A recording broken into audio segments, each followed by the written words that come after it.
Assalamualaikum warahmatullahi wabarakatuh. Waalaikumsalam warahmatullahi wabarakatuh. Innal hamdalillah nahmaduhu wa nasta'inuhu wa nastaghfiruh wa na'udzu billahi min sururi anfusina wa min sayyiati a'malina. Man yahdihillahu fala mudilla lahu wa man yudlilhu fala hadiya lahu. Asyhadu an la ilaha illallah wa asyhadu anna Muhammadan abduhu wa rasuluhu la nabiyya ba'da. Allahumma salli wa sallim ala nabiyyina Muhammadin wa ala alihi wa sahbihi wa man wala hawla wala quwata illa billah. Amma ba'du. Bapak Ibu sekalian, dirahmati Allah Subhanahu wa taala. Alhamdulillah pagi hari ini kita dapat melanjutkan kembali kajian rutin kita. Semoga Allah besarkan ganjaran dan pahalanya untuk kita semua. Allah limpahkan keberkahan dan kasih sayang untuk kita semua. Amin ya rabbal alamin. Pada kajian pagi hari ini kita akan mendiskusikan berkaitan dengan tema bulan Rajab, selain pengingat untuk tidak berlaku kezaliman pada sesama, juga pengingat agar kita saling tolong-menolong dalam kebaikan pada sesama. Pada bahasan yang lalu kita telah sama-sama mengingat tentang bagaimana Allah berfirman untuk mengingatkan kita terkait bulan Rajab di antara bulan haram yang tercantum dalam surat At-Taubah ayat 36. A'udzu billahi minasyaitonir rajim. Inna iddatash syuhuri indallahi 12 syahran fi kitabillahi yawma khalaqas samawati wal arda minha arba'atun hurum. Dzalikad dinul qayyim fala tadlimu fihinna anfusakum. Sesungguhnya bilangan bulan pada sisi Allah adalah 12 bulan. Dalam ketetapan Allah, di waktu Dia menciptakan langit dan bumi, di antaranya 4 bulan haram. Itulah ketetapan agama yang lurus. Maka janganlah kamu berbuat kezaliman dalam bulan yang 4 itu. Nah, ini kemarin sudah kita bahas. Jangan kamu berbuat kezaliman dalam bulan yang 4 itu. Di antara bulan yang 4 itu adalah bulan Rajab yang saat ini sedang kita lewati. Berkaitan dengan bulan haram atau bulan Rajab ini pula, Allah firmankan dalam surat Al-Maidah ayat kedua. Allah Ta'ala berfirman, yang saya terjemahkan, wahai orang-orang beriman, janganlah kamu melanggar siar-siar Allah dan jangan melanggar kehormatan bulan-bulan haram. Allah menghormati bulan haram ini. Bulan suci 4 bulan yang tadi telah disebutkan. Ada bulan Rajab, bulan Dzulqa'dah, Dzulhijjah, dan Muharram. Yang saat ini kita berada di bulan Rajab. Jangan melanggar kehormatan bulan-bulan haram. Di antaranya jangan berbuat kezaliman khususnya pada sesama di bulan haram atau di bulan Rajab ini di antaranya. Dan di akhir dari surat Al-Maidah ayat kedua ini, dan tolong menolonglah kamu dalam mengerjakan kebajikan dan takwa. Jangan tolong menolong dalam berbuat dosa dan pelanggaran. Dan bertakwalah kamu kepada Allah, sesungguhnya Allah amat berat siksanya. Allah menyuruh kita dan mengingatkan kita khususnya di bulan haram, di antaranya bulan Rajab ini, selain kita jangan berbuat zalim pada sesama, hendaklah kita tingkatkan upaya kita untuk saling tolong-menolong pada sesama dalam kebaikan dan ketakwaan. Nah, inilah di antara pengingat bulan haram, di antaranya bulan Rajab, yang Allah secara khusus mengingatkan kita untuk amalan. Yang pertama amalannya adalah jangan berbuat kezaliman pada sesama. Dan yang kedua diingatkan berkaitan dengan bulan Rajab ini, Allah mengingatkan hendaklah kalian tingkatkan saling menopang kebaikan pada sesama. Sekali lagi kita bacakan perintah Allah dalam surat Al-Maidah ayat 2 yang tadi terkait dengan bulan haram. Wa ta'awanu 'alal birri wat taqwa wa la ta'awanu 'alal ismi wal udwan wattaqullaha innallaha sadidul iqab.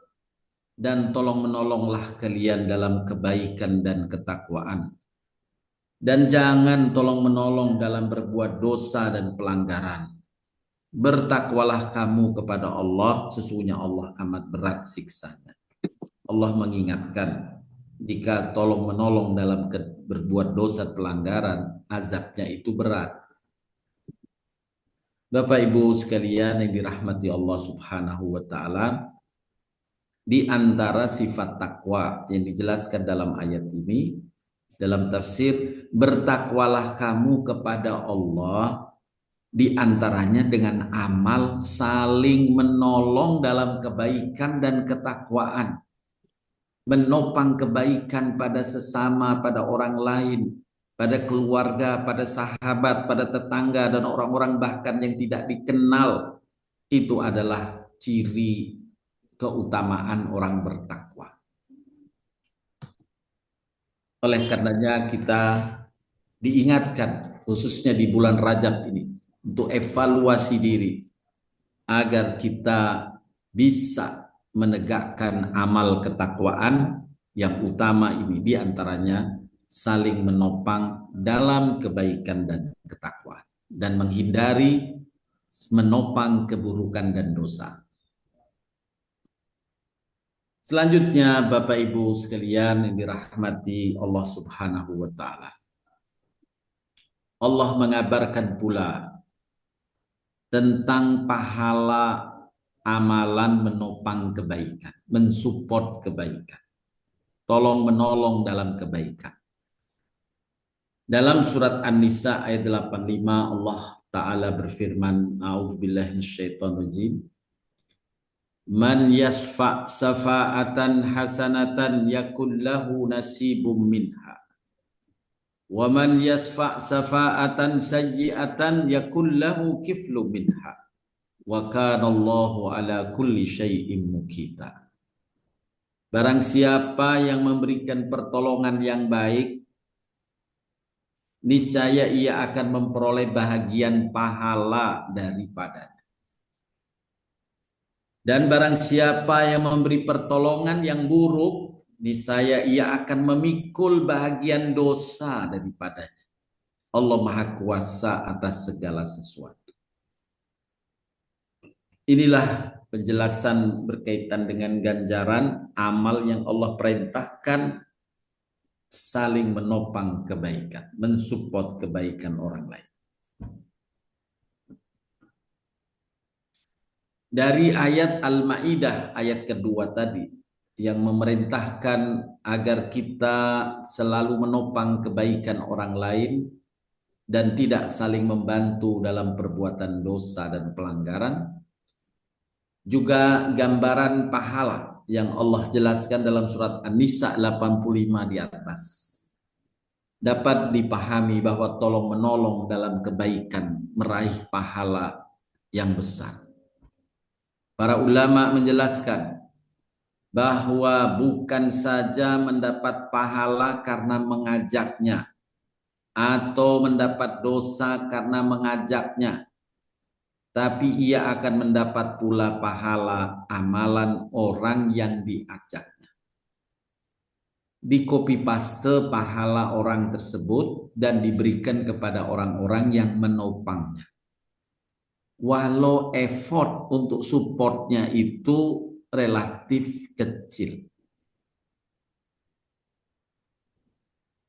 Bagaimana disebutkan oleh Nabi SAW dalam sabdanya yang diriwayatkan oleh Imam Muslim. Rasulullah SAW bersabda, barang siapa menunjukkan suatu kebaikan, maka ia mendapatkan pahala seperti pahala orang yang melakukannya. Hanya menunjukkan satu kebaikan saja kepada orang, kemudian orang itu menjalaninya, maka pahalanya di copy paste diberikan kepada orang yang menunjukkan jalan kebaikan. Inilah gambaran yang disebutkan oleh Nabi terkait dengan pahala besar orang yang menopang kebaikan. Dalam hadis yang lain, Rasulullah Shallallahu Alaihi Wasallam bersabda, barang siapa mencontohkan dalam Islam suatu contoh yang baik, maka ia akan mendapatkan pahalanya bila contoh itu kemudian diikuti oleh orang lain. Maka pahala orang yang mencontohnya di copy paste diberikan kepada orang yang memberikan contoh kebaikan itu, tanpa mengurangi suatu apapun dari pahala orang yang melakukannya.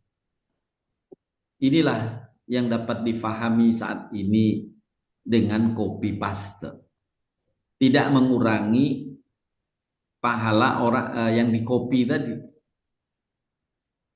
Kemudian barang siapa yang mencontohkan dalam Islam suatu contoh yang buruk, kemudian diikuti keburukannya oleh orang lain, maka ia menanggung dosanya dan dosa orang yang mengerjakannya tanpa berkurang sedikit sesuatu pun dari dosa mereka. Dosanya pun di copy paste dilimpahkan kepada orang yang memberikan contoh, yang mensupport keburukan itu. Inilah gambaran pahala dan dosa. Pahala bagi orang yang saling mensupport kebaikan dan dosa bagi yang mensupport keburukan. Dalam hadis lainnya Nabi Shallallahu Alaihi Wasallam bersabda, barang siapa yang menyeru kepada petunjuk, maka dia mendapatkan pahala sebagaimana pahala orang yang mengikutinya, tidak mengurangi pahala mereka sedikit pun juga. Dan barang siapa menyeru kepada kesesatan, maka dia mendapatkan dosa sebagaimana dosa orang yang mengikutinya, tidak mengurangi dosa-dosa mereka sedikit pun juga. Inilah Bapak Ibu penjelasan baik dari Al-Quran maupun hadis Nabi SAW tentang ganjaran orang yang mensupport kebaikan dan dosa bagi yang mensupport keburukan. Dan sekali lagi berkaitan dengan amal ini, saling mensupport kebaikan, tidak mensupport keburukan. Secara khusus Allah ingatkan dalam surat Al-Maidah tadi berkaitan dengan memasuki kita bulan haram, diantaranya bulan Rajab. Bukan berarti tolong menolong dalam kebaikan hanya berlaku di bulan haram atau hanya berlaku di bulan Rajab. Tidak, sepanjang waktu kita diperintah untuk menjalani amal ketakwaan, yang utama diantaranya adalah saling mensupport kebaikan, mengajak kepada kebaikan.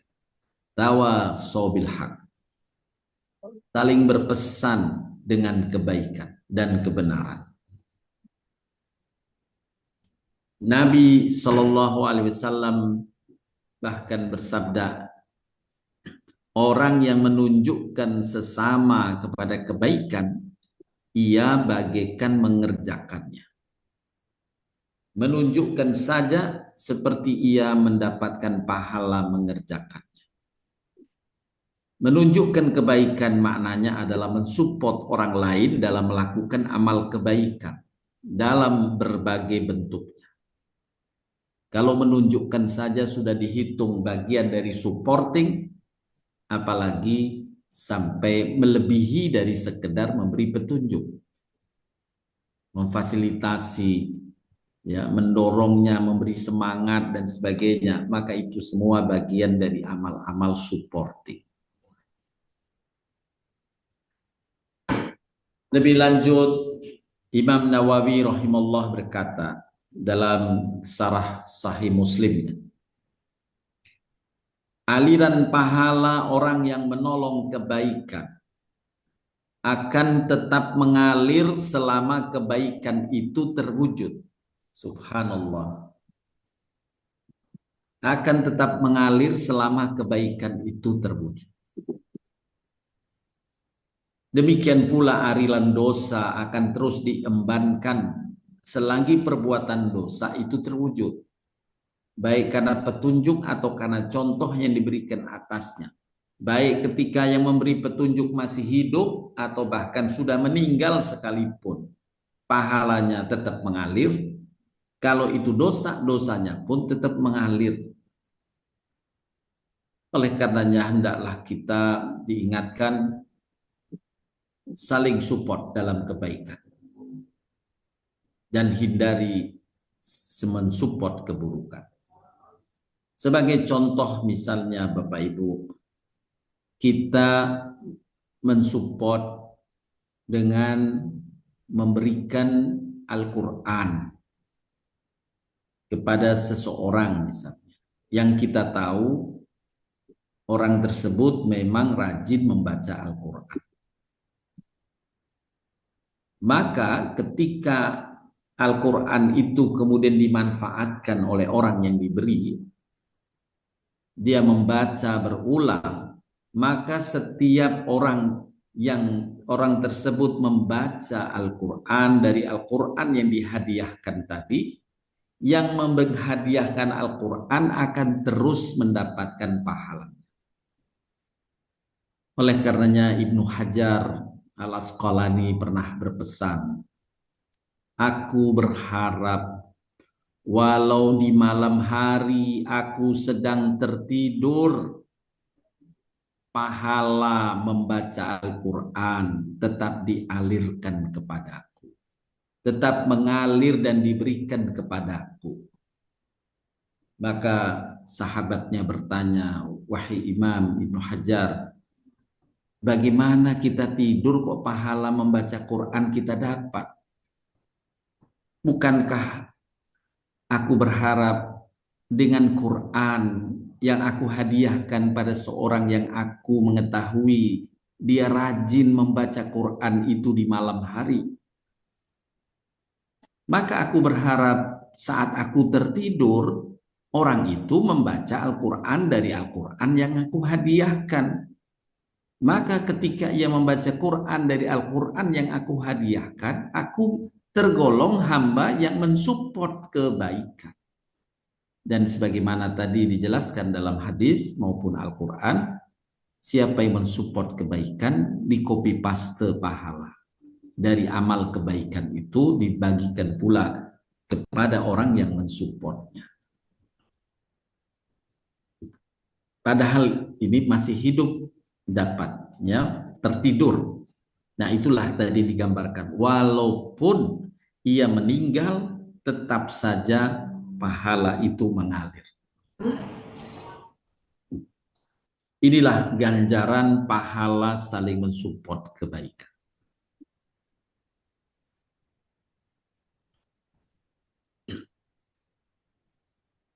Allah tidak hanya mencatat amal perbuatan yang kita lakukan, Bapak Ibu, namun juga mencatat semua pengaruh dari perilaku dan perbuatan kita. Allah berfirman, inna nahnu nuhyil mauta wa naktubu ma qaddamu wa atharahum wa kulla syai'in ahsaynahu fi imamin mubin. Sesungguhnya kami yang menghidupkan orang mati. Kami catat semua yang telah mereka lakukan dan bekas-bekas yang mereka tinggalkan. Bekas-bekas yang mereka tinggalkan itu kalau tetap memberikan supporting pada kebaikan, pahalanya terus mengalir kepadanya di alam kubur. Ya, jadi bukan bekas amalannya saja, bukan amalannya yang dicatat kebaikan, tapi bekas-bekas supportingnya. Walau orang itu telah meninggal di alam kubur, tapi bekasnya itu tetap memberikan inspirasi untuk berbuat kebaikan pada orang, mensupport kebaikan pada orang, maka tetap mengalir. Dan di antara amal besar yang sudah ribuan tahun pahalanya tetap mengalir kepada Siti Hajar, yaitu dalam upayanya mencari air, kemudian Allah karuniakan kepadanya air Zam-Zam. Air Zam-Zam sejak Siti Hajar masih sendirian hanya bersama Ismail di kota Mekah. Kemudian dengan upayanya mencari dari Sofa Marwah, Siti Hajar berpayah-payah mencari air. Kemudian Allah anugerahkan sumber air dan Siti Hajar kemudian mengumpulkan air itu, memagari air itu menjadi sebuah sumur, dan sampai sekarang sumur itu terabadikan. Setiap orang yang minum air Zam-Zam, maka pahalanya Allah karuniakan kepada Siti Hajar. Alangkah agungnya pahala Siti Hajar. Itulah di antara bekas-bekas yang mereka tinggalkan. Sekali lagi kita mengingat ayat surat Yasin ayat 12. Sesungguhnya kami yang menghidupkan orang mati. Kami catat semua yang telah mereka lakukan dan bekas-bekas yang mereka tinggalkan. Dan semuanya kami kumpulkan dalam kitab catatan amal yang nyata. Bapak Ibu sekalian yang dirahmati Allah Subhanahu wa taala. Kita berharap semoga banyak bekas-bekas amal baik kita yang masih terus mengalirkan pahala kepada kita. Dan tetap kita istiqomah untuk terus mensupport kebaikan dan agar bekas-bekas supporting itu terus terabadikan dan mengalir pahalanya pada kita tanpa kita sadari. Sebagaimana tadi Ibnu Hajar menyampaikan, aku berharap walau malam hari aku tertidur, pahala kebaikan tetap mengalir, yakni bacaan Quran tetap mengalir padaku. Hanya karena ia mensupport orang lain dengan mushaf Al-Quran. Kita bisa mensupport masjid. Maka setiap orang yang sholat di masjid pahalanya diberikan pula kepada kita yang mensupportnya. Dan banyak amal-amal yang dapat kita lakukan bagian dari supporting. Termasuk di dalamnya adalah yang diingatkan secara khusus adalah bagaimana bekal untuk anak-anak. Makanan untuk anak-anak kita di masa kecil. Air susu ibu. Itu adalah supporting kebaikan. Didikan orang tua kepada anaknya. Itu supporting kebaikan yang luar biasa. Oleh katanya, setiap amal kebaikan si anak, orang tua selalu dikopi pastekan pahalanya. Diberikan, dilimpahkan pahalanya. Disebutkan dalam hadis, ada 7 amalan. Ada 7 amalan yang pahalanya tetap mengalir untuk seorang hamba setelah dia meninggal dunia. Padahal dia berada di dalam kuburnya. Dia sudah tidak beramal apa-apa. Tapi pahalanya tetap mengalir. Kenapa? Karena ada supporting kebaikan yang pernah dia lakukan. Di antaranya yang disebutkan.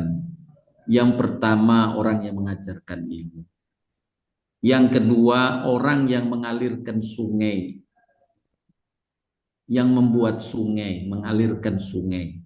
yang kemudian air sungai itu memberikan manfaat pada orang-orang di sekitarnya. Orang yang membuat sumur atau menggali sumur, seperti halnya tadi Siti Hajar dengan sumur Zam-Zamnya. Ribuan tahun tetap bertahan hingga hari ini jutaan manusia setiap waktu memanfaatkan air Zam-Zam ini yang Allah berkahi, yang tidak pernah habis-habis. Jutaan manusia memanfaatkannya. Yang keempat, orang yang menanam pohon, diantaranya disebutkan korma. Menanam pohon, setiap orang memetik pohonnya, buah dari pohon itu. Kemudian sekarang dapat diketahui bagaimana bila pohon itu tumbuh, bukan saja menghasilkan buah yang bisa dimanfaatkan, tapi ia menghasilkan oksigen yang bisa digunakan orang-orang di sekitarnya untuk bernafas. Subhanallah. Itu diantara manfaat pohon, ya, mengolah CO2 menjadi oksigen untuk pernafasan yang segar. Kemudian yang kelima, orang yang membangun masjid. Yang keenam, orang yang memberi mushaf Al-Quran. Dan yang ketujuh, orang yang meninggalkan seorang anak yang senantiasa memohonkan ampun untuknya setelah dia wafat.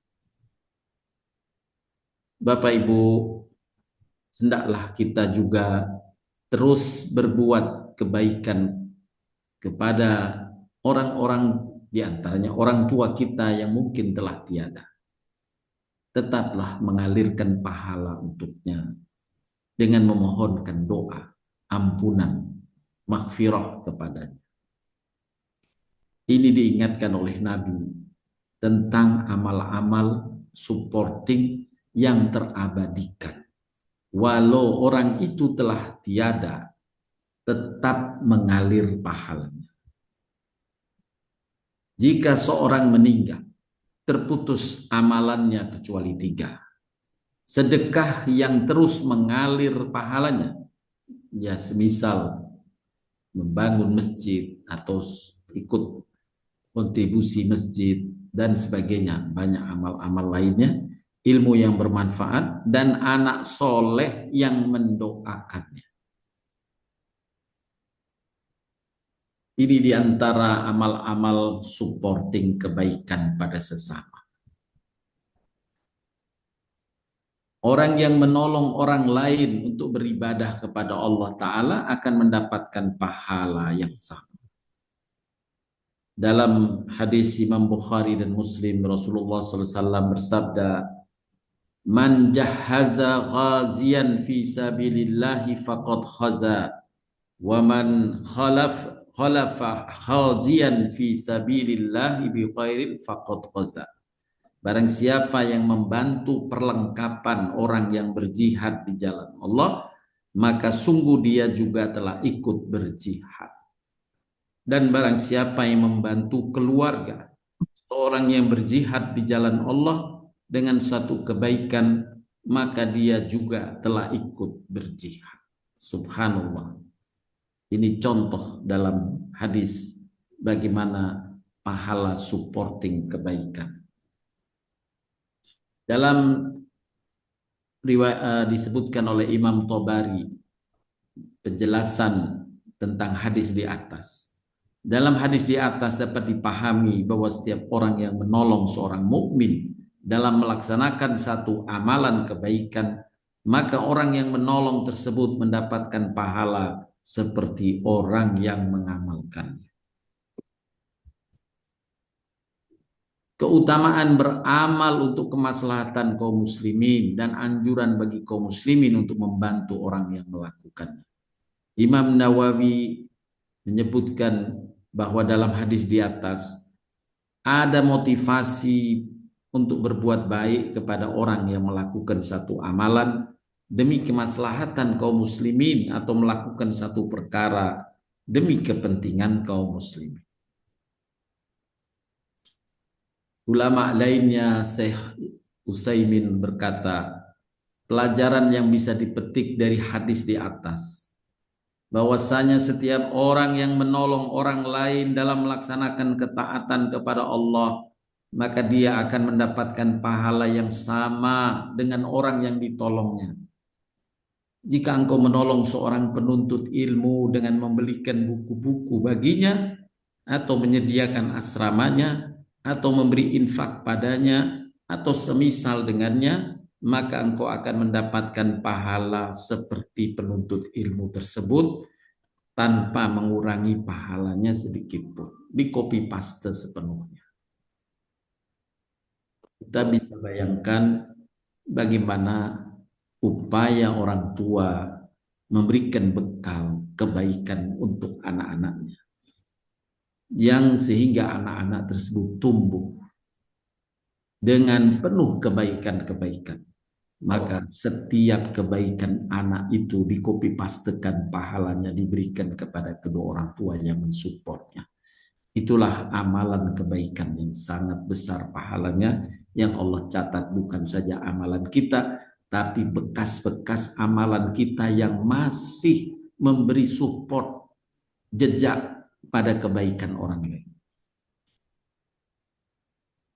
Demikian pula jika engkau membantu seorang yang melaksanakan sholat agar mudah baginya melaksanakan sholat, baik engkau sediakan tempat sholatnya, pakaiannya, air wudhunya, dan apa saja yang dapat memudahkannya untuk melakukan sholat, maka engkau akan mendapatkan pahala seperti pahalanya. Bapak Ibu sekalian, ada satu kaidah yang disebutkan, barang siapa yang menolong orang lain untuk melakukan satu ketaatan kepada Allah, maka dia akan mendapatkan pahala sebagaimana pahala orang yang melakukan ketaatan tersebut tanpa mengurangi pahala orang yang melakukan kebaikan itu sedikit pun. Inilah ganjaran mensupport kebaikan, tolong menolong dalam kebaikan dan ketakwaan. Bahkan penjelasan lain, memberi makan termasuk menolong berbuat kebaikan. Sebagaimana kita ketahui Bapak Ibu, makan dan minum bagi seorang bisa memberikan kekuatan tubuhnya dan kesehatan baginya, yang dengannya maka seorang dapat giat beramal soleh. Kalau tubuh sehat, anak sehat, ia mudah beramal soleh dibanding dia lapar, lemes.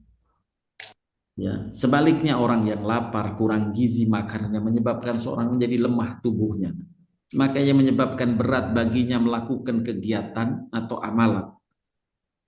Maka bagi orang yang membantunya memenuhi asupan makanan dan gizi baginya, pada dasarnya ia pun membantu orang tersebut menegakkan amal. Oleh karenanya amal memberi makan tergolong amal-amal terbaik. Ada seorang sahabat bertanya kepada Nabi SAW, perbuatan apa yang terbaik dalam Islam? Nabi menjawab, kamu memberi makan kepada orang lain. Dalam hadis yang lain, sesungguhnya orang terbaik di antara kalian adalah orang yang memberi makan.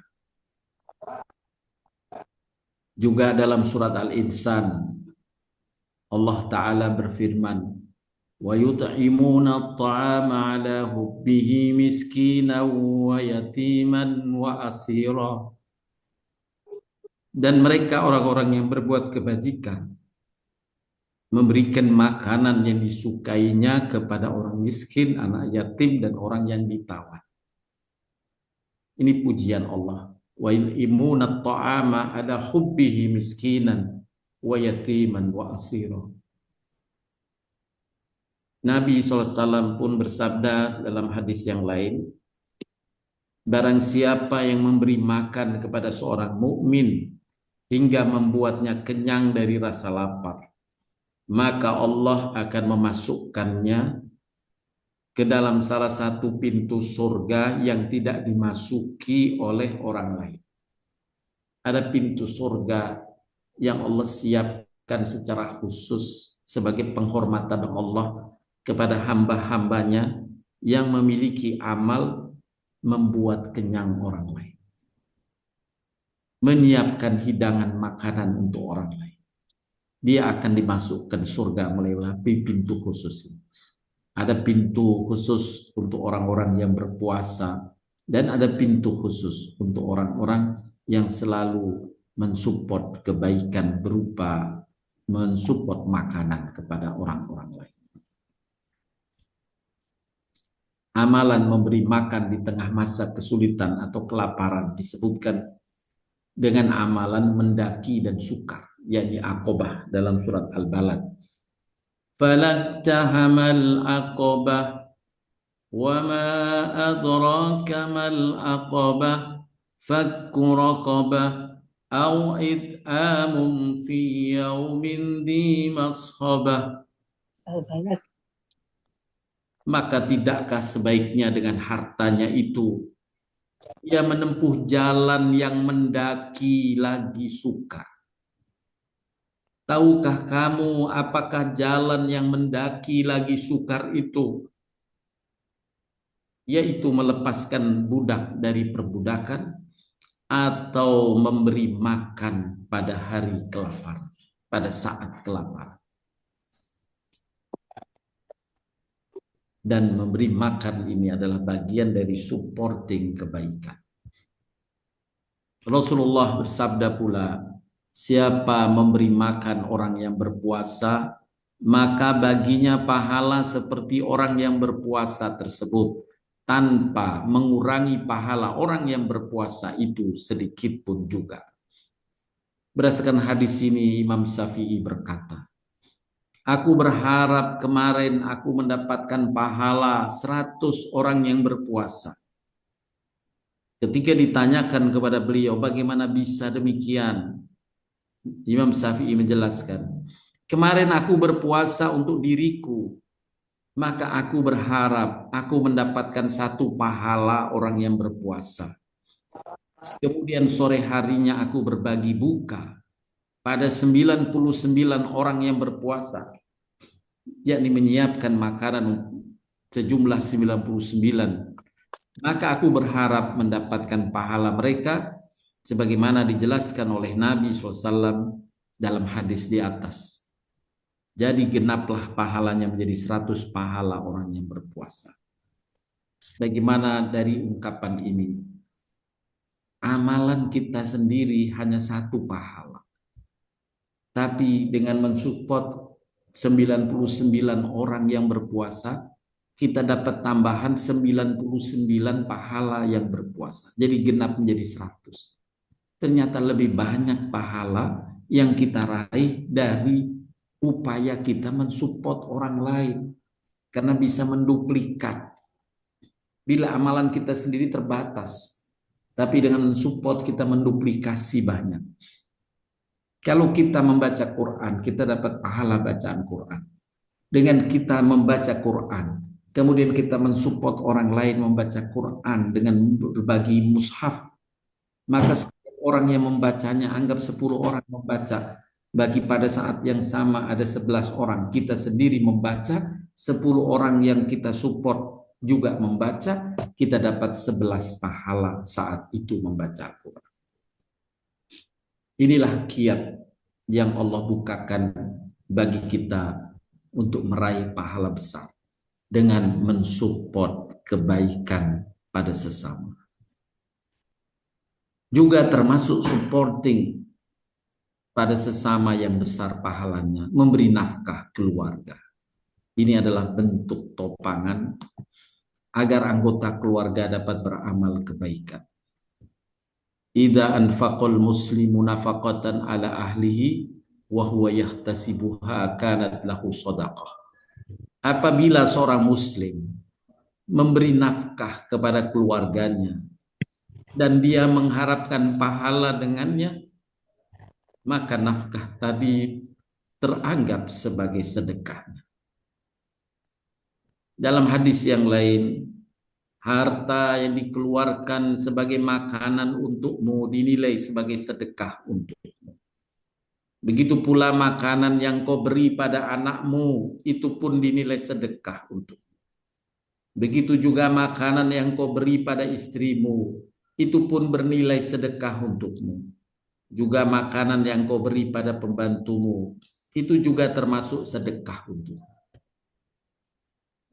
Menghidupi keluarga adalah bagian dari supporting yang pahalanya dibesarkan Allah. Rasulullah SAW bersabda, dinar yang paling utama yang dibelanjakan oleh seseorang adalah dinar yang dinafkahkan untuk keluarganya dan dinar yang dibelanjakan oleh seseorang untuk tunggangannya dalam jihad di jalan Allah Azza wa Jalla, dan dinar yang diinfakkan oleh seorang untuk teman-temannya di jalan Allah Subhanahu wa Ta'ala. Inilah pembelanjaan yang merupakan bagian supporting kebaikan yang Allah utamakan. Amal menghidupi keluarga sebagai amal jihad fisabilillah, sebagaimana disebutkan oleh Nabi dalam sabdanya ketika Rasulullah berada dalam majlis bersama sahabatnya, ada seorang pemuda yang izin keluar untuk berdagang. Ada sahabat yang berkata, alangkah baiknya sekiranya kekuatan anak muda ini digunakan untuk jihad di jalan Allah. Maka Nabi pun bersabda, jangan kalian ungkapkan itu. Karena jika anak muda itu keluar dan bekerja untuk anaknya yang masih kecil, maka ia termasuk jihad di jalan Allah. Jika ia keluar bekerja untuk kedua orang tuanya yang sudah tua, maka ia termasuk jihad fisabilillah. Jika ia keluar bekerja untuk dirinya sendiri sehingga menjadi iffah, memiliki harga diri untuk tidak menjadi peminta-minta, maka ia berada di jalan Allah. Dan jika ia keluar untuk bekerja karena riak semata atau sombong, maka ia berada di jalan syaitan. Niatkan kita menghasilkan, mendapatkan sesuatu dan ikhtiar kita untuk menghidupi keluarga, itu adalah amal jihad fisabilillah. Nabi juga menyebutkan dalam sabdanya supporting untuk membimbing anak-anak menjadi anak yang soleh dan solehah. Ini juga bagian dari supporting besar. Nabi bersabda, sesungguhnya di antara amal kebaikan yang mendatangkan pahala setelah orang yang melakukannya wafat ialah ilmu yang disebarluaskan, anak soleh yang ditinggalkannya. Anak soleh yang ditinggalkan, yang dibina, dibimbing, diarahkan untuk menjadi anak soleh dan solehah. Maka setiap amal kebaikan anak ini kelak terus mengalir kepada orang tua. Mushaf yang diwariskan tadi telah dicontohkan, masjid yang dibangun, rumah yang dibangun untuk penginapan orang yang sedang dalam perjalanan, sungai yang dialirkan untuk kepentingan orang banyak, dan harta yang disedekahkannya yang terabadikan. Allah Ta'ala berfirman memerintahkan kita sekali lagi untuk menopang kebaikan, dan diantaranya kekhususannya menopang kebaikan dalam keluarga. Wa'mur ahlaka bis-salati wastabir 'alaiha la nas'aluka rizqa nahnu narzuquk wal 'aqibatu lit-taqwa. Dan perintahkanlah kepada keluargamu mendirikan sholat, dan bersabarlah kamu dalam mengerjakannya. Kami tidak meminta rizki kepadamu, kamilah yang memberi rizki kepadamu, dan akibat yang baik adalah bagi orang yang bertakwa. Saling support dalam keluarga, dalam kebaikan, mensupport anak-anak agar menjadi anak-anak yang soleh dan soleh. Dengan berbagai bentuk supportnya, termasuk makanan yang kita siapkan untuk anak-anak, bagian dari support kebaikan yang terus mengalir, bukan pahala saat kita memberi makan saja, tapi setiap amalan kebaikan si anak itu akan terus mengalir kepada orang tua. Dan diingatkan pula, jangan kita mensupport keburukan. Ya, jangan mensupport keburukan.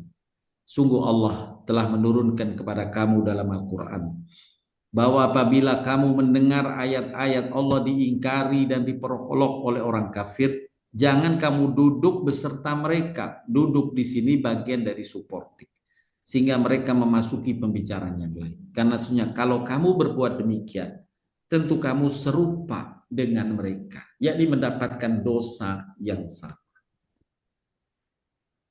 Dan banyak lagi ayat-ayat yang kita diminta untuk menghindarkan diri dari supporting keburukan pada sesama.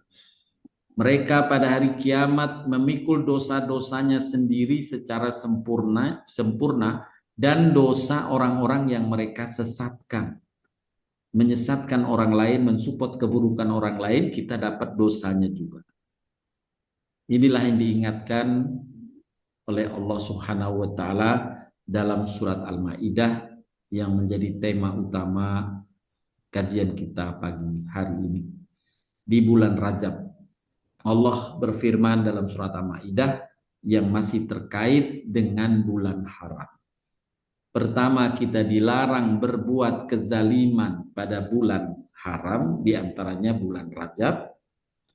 Dan Allah menyuruh kita, mengingatkan kita agar kita saling support dalam kebaikan.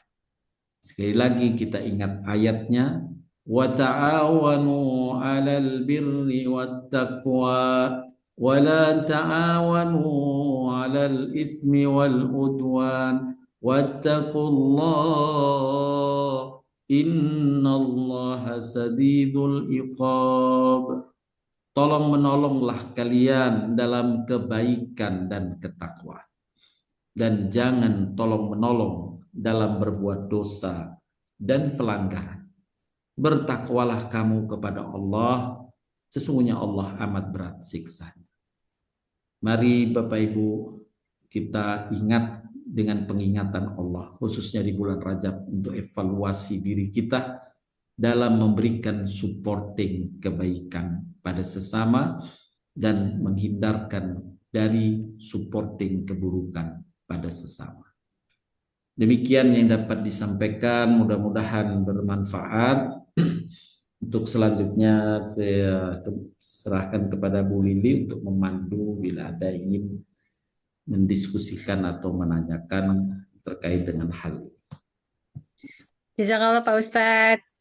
Silakan Ibu-ibu, Bapak-bapak yang ingin bertanya. Ibu Mima silakan.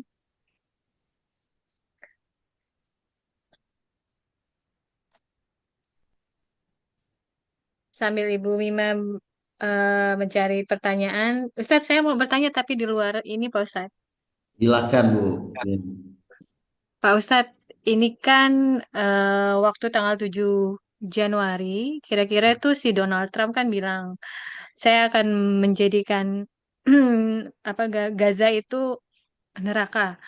Lalu sekarang mulai tanggal 9 itu LA kan terbakar begitu. Apakah ini disebut azab atau bagaimana Pak Ustadz? Ya, ya apa namanya fenomena ini, ya fenomena salah satu pasti ini apa namanya kita tidak bisa pungkiri, ini adalah yang Allah tetapkan, ya, yang Allah tetapkan. Nah, ada dua peristiwa, satu peristiwa Donald Trump seperti yang Bu Lili sampaikan, ya, beberapa hari sebelumnya menyatakan akan membuat neraka bagi Gaza dan timur Palestina, ya. Ucapan itu secara logika memang kok kayak ada hubungan. Di situ bilang neraka, kan neraka api. Beberapa hari kemudian terjadi kebakaran besar yang menimpa lokasi di Amerika itu, ya. yang juga aneh gitu ya. Maksudnya anehnya apa? Kebakaran begitu meluas gitu. Ya, begitu meluas padahal kita tentunya punya dugaan kuat mereka pasti mampu mengatasi kebakaran itu dengan cepat. Tapi kenapa kok seperti terlena dari mengatasi kebakaran itu? Nah, itulah keputusan Allah. Ya, kalau kita menghubungkan bisa jadi ya, siapa yang berbuat kezaliman dan kesombongan, maka dia akan mendapatkan balasan kesombongan dan kezalimannya. Begitu Bu Lili. Ya, sebagaimana dalam surat Fatir yang kita pernah bahas, surat Fatir ayat ke-43. Saya bacakan kembali surat Fatir ayat 43. Allah Ta'ala berfirman, yang artinya, karena kesombongan mereka di muka bumi, dan karena rencana mereka yang jahat. Rencana yang jahat itu hanya akan menimpa orang yang merencanakannya sendiri. Mereka hanya menunggu berlakunya ketentuan yang Allah telah berlakukan pada orang-orang terdahulu. Maka kamu tidak akan mendapatkan penggantian bagi sunnatullah ini, dan tidak pula menemui penyimpangan bagi berlakunya sunnatullah ini. Yaitu karena mereka kesombongan dan rencana yang jahat. Rencana jahat itu akan menimpa orang yang merencanakannya sendiri. Surat Fatir ayat ke-43. Begitu Bu Lili. Baik Ustaz, jazakallah. Silakan untuk ibu-ibu yang lain. Bapak-bapak, Pak Buana silakan. Belum, Bu. Baik Pak Baik Ustadz. Pak Buana, insya Allah. Silakan yang lain. Atau boleh Pak Ustadz di luar topik, Pak Ustadz. Boleh Pak Buana, silakan.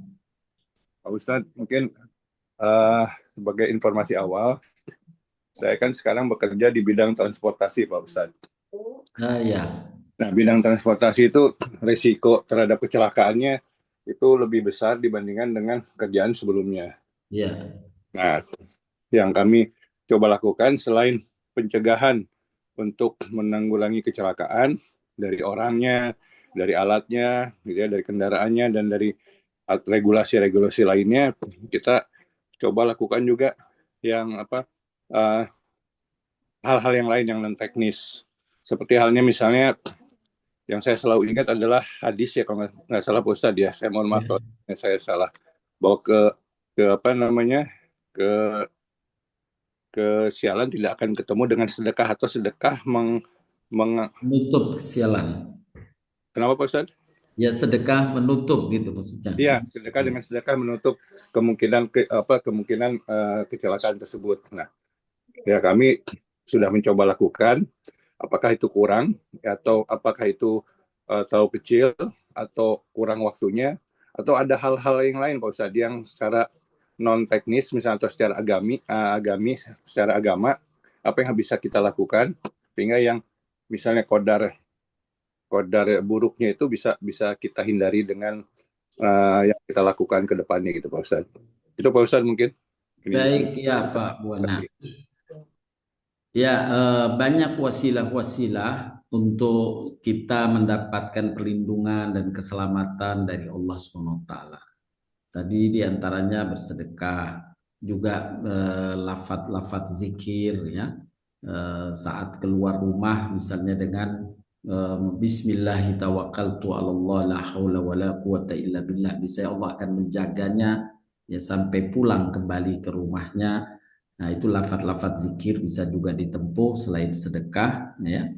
Nah, ini jadi ikhtiar tadi yang Pak Buana telah sampaikan, ada ikhtiar kauniyahnya, ya, memeriksa peralatan dan sebagainya, kemudian masih secara kauniyah, misalnya driver dan sebagainya. Kalau transportasi ada pelatihan, ada bukan saja pelatihan keterampilan, juga perlu perlu pelatihan adab, ya, adab-adab di jalan, kemudian kesabaran, itu bagian dari juga keterampilan, ya. Bukan saja keterampilan dalam menyetirnya, tapi adab-adab itu termasuk keterampilan, ya. Menghormati orang di jalan, ada yang menyeberang dan sebagainya, itu termasuk ikhtiar yang diupayakan secara kauniyah. Dan juga ada ikhtiar tanziliyah seperti tadi Pak Buana sebut, bersedekah, ya, kemudian berzikir, ya, dilatihkan atau disampaikan untuk bisa melafatkan zikir-zikir untuk keselamatan. Hasbunallah ni'mal wakil, ni'mal maula wa ni'man nasir. Nah, itu zikir yang pasti Allah turunkan keamanan, penjagaan, perlindungan kepada hamba-hamba yang mengingat Allah dan memohon pertolongan perlindungannya kepada Allah Subhanahu wa Ta'ala. Begitu Pak Buana. Kalau dari pelaksanaannya itu harus gimana Pak Ustadz? Harus setiap hari, harus katakan kalau sedekah mungkin bisa seminggu sekali gitu ya, tiap kita Ya, coba. tidak apa-apa seminggu sekali, misalnya diniatkan untuk mendapatkan perlindungan dari Allah. Ya. Boleh Pak. Harus Nah, rencana yang disampaikan Pak Ustadz, saya akan mencoba menindaklanjuti ini dengan meminta para pimpinan driver misalnya untuk segala sesuatunya dengan berzikir segala macam. Nah, jika pimpinan tadi non Muslim, kira-kira bagaimana menurut Pak Ustadz? Ya tidak apa-apa, artinya kan kita kan untuk mendapatkan keselamatan semuanya kita sampaikan aja doa kan umum. Jadi misalnya dia non Muslim pun, kalau ada Muslimnya pun kan mereka punya juga guidance doa, ya kita lakum dinukum waliyadin, kita bebaskan, artinya bagimu agamamu sesuai agamamu, dan bagi Muslim sesuai dengan agama Islam. Insya Allah nggak ada masalah, karena dia akan setuju saja kalau kita merujuk kepada berdoa kan kepada Tuhan masing-masing. Kita punya Tuhan Allah, mereka punya yang lain, tidak masalah. Oke Pak Ustadz, terima kasih Pak Ustadz. Sama-sama Pak Buana. Makasih Pak Buana. Silakan Ibu-ibu, Bapak yang lain.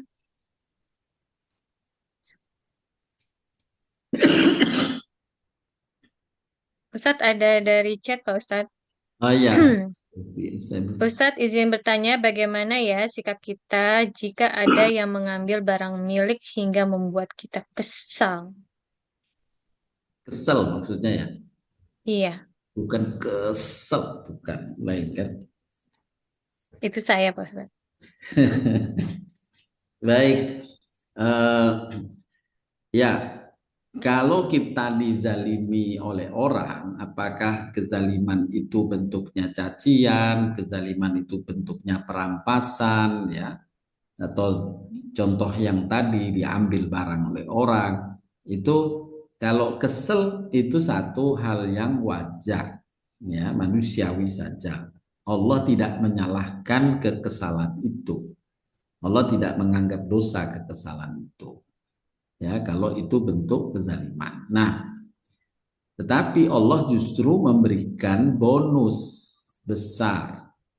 Bila kamu dalam posisi kesel, kemudian karena niat untuk berharap bonus besar dari Allah, engkau berlapang dada, memaafkan dan berlapang dada, itu Allah kirimkan bonus ekstra besar kepadamu. Kalau tetap masih kesel, tidak berdosa.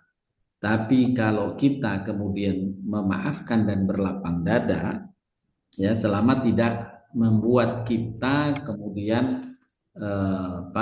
tidak bisa menjalankan apa yang Allah perintahkan. Ya, kalau kita sampai tidak bisa menjalankan apa yang Allah perintahkan, misalnya uang itu kita ada dana, sebenarnya dana uang ini untuk membayar kebutuhan anak kita, misalnya contoh membayar kebutuhan uang sekolah anak kita. Tapi kemudian uang itu diambil, ya, kita tidak bisa memenuhi kebutuhan anak, maka ini bentuk kezaliman yang kita diminta untuk menuntut. Ya, tapi kalau tidak sampai ke sana, ya hak kita, tapi kita tidak sampai merugikan diri kita kepada anak. Jadi tetap uang sekolah anak masih ada sisa untuk memenuhinya. Nah, di situ kemudian kita memaafkan, kita dapat bonus besar dari Allah. Dalilnya surat An-Nur ayat 22. Maafkanlah dan berlapang dadalah. Apakah kamu tidak ingin Allah mengampunimu? Sungguh Allah Maha Pengampun lagi Maha Penyayang. Nah, di situ bonus besarnya. Jika kita sanggup, maafkanlah. Tapi sekali lagi keselnya itu satu yang dimaklumi, ya, tidak termasuk dosa. Selama kita tidak membalas dengan balasan yang lebih besar. Kalau balasannya setara, masih dimaafkan. Boleh, ya. Surat An-Nisa 148. Allah tidak menganggap dosa pembalasan kepada orang yang dizalimi pada orang yang menzaliminya selama balasan itu setara. Kalau berlebih baru dosa. Nah, begitu Bu Evi. Terima kasih Ustaz. Terima kasih Ustaz. Alhamdulillah. Ya. Baik, untuk yang lain silakan.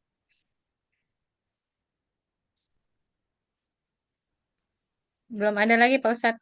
Baik, Bapak Ibu sekalian, alhamdulillah, insya Allah dengan kita memasuki bulan Rajab ini, kita sudah masuk tanggal 11, ya, tanggal 11 bulan Rajab, karena bersamaan dengan 11 Januari. Bulan yang tadi disebutkan dalam ayat surat At-Taubah tadi sebagai bulan haram, bulan suci, di mana kita diminta mengingat, ya, sebagai evaluasi diri untuk dua amalan. Amalan yang pertama, jangan berbuat kezaliman pada sesama. Amalan yang kedua, saling menopang kebaikan pada sesama. Semoga Allah selalu memberkahi kita semua, melimpahkan karunia kesehatan, keafiatan kepada kita semua. Amin ya rabbal alamin. Demikian yang dapat disampaikan, mudah-mudahan bermanfaat. Mohon maaf bila ada kata yang kurang berkenan. Wabillahi taufiq wal hidayah. Subhanakallahumma wa bihamdika asyhadu an la ilaha illa anta astaghfiruka wa atubu ilaik. Assalamualaikum warahmatullahi wabarakatuh. Waalaikumsalam.